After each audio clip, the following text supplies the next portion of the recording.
I want you to know that we serve a God that sees us when we've had a bad fishing trip. I want you to know that the crowd is never too vast, never too big, never too chaotic. There are never such a multitude of other issues and concerns and needs that are swirling around us that his attention is so frayed and diversified that he does not have the capacity in that moment, even with all the other needs and concerns, even that we've heard about tonight, that sometimes when we feel lost in the crowd, we just need to be reminded that we serve a God who's got his eyes on you. That the thing that you've been given your best shot at in your marriage, nobody else sees it because that's not what we post on Instagram.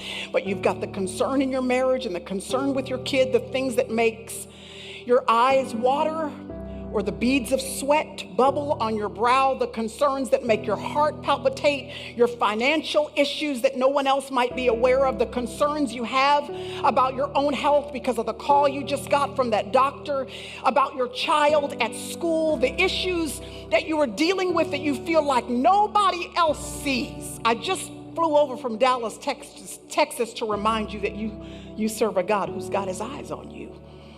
He sees you, that you are not lost in the crowd.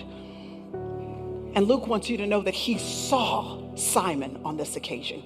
Even with all the pressing that was going on around him, he saw Simon, and you serve a God that sees you. I'm trying to tell you that the part of our lives that we most want to abandon, the part of our lives that we most wish we could get through so that we could get to the good stuff, the part of our life where we feel like we've been fishing and we keep coming up empty-handed, that empty platform in our experience becomes a pulpit where Jesus stands and declares to everybody in our sphere of influence how great and mighty he actually is.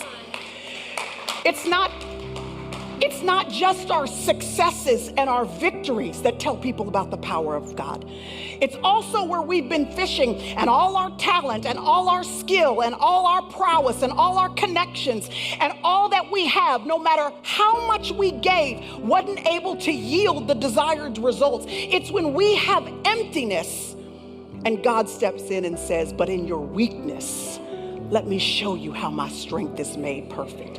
I think that's kind of why the Apostle Paul said, I have learned actually not just to tolerate, but to boast in my weaknesses. I have learned that when I have emptiness, where my talent and my savvy and my connections and my know-how just aren't enough, when no matter how much or how long I have been at this fishing trip, I just can't get out of it what I've been hoping to. Paul says, I have learned to boast about that emptiness, to boast about that weakness, because that emptiness becomes a platform for the strength of God to be displayed in my life.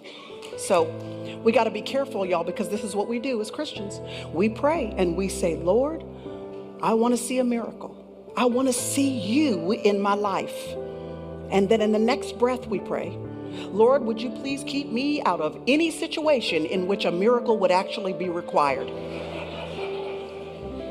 Isn't that the truth? We want to see God. We just don't want to actually be in any kind of situation where we have to see God. Everybody wants to see the Red Sea divided, but nobody wants to be the one who actually comes face to face with a Red Sea.